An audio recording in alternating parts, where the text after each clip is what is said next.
Hola, soy Goichi Huesca y he venido ahora a Dubái para el Campeonato del Mundo de Skate. Hoy quiero hablaros sobre conectaros a Wi-Fi públicos. El Wi-Fi es el tipo de red que utilizamos para conectarnos sin cables. ¿Dónde podemos encontrar el Wi-Fi? Uno, en casa, a través de un aparato que se llama router y es una navegación segura.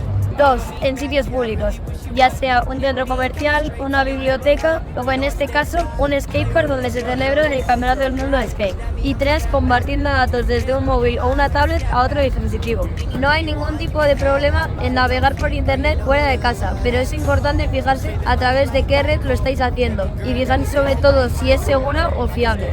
Consejo: si estáis en la calle, os están compartiendo datos o la red no es vuestra, tened cuidado, esos datos los podría estar usando otra persona. ¿Y cuál es el peligro de estar en una red que no es la tuya o que no controlas tú?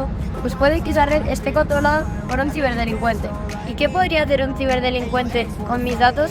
Pues por ejemplo, podría entrar a todas mis aplicaciones o si no, también podría entrar en mis archivos, incluso si me mandan unas fotos o mando yo otras fotos, también podría llegar esas fotos. Ahora estoy en el aeropuerto volviendo de Dubái y aquí también hay wifi público, pero yo prefiero no conectarme porque además de todo lo que os he dicho antes, podrían llevarme a páginas web que parezcan reales, pero en realidad sean falsas.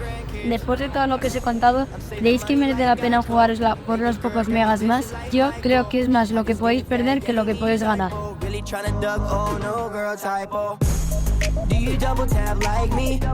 When I'm on the road, you can Skype me. I'll follow if you follow me back. You my Wi-Fi wifey.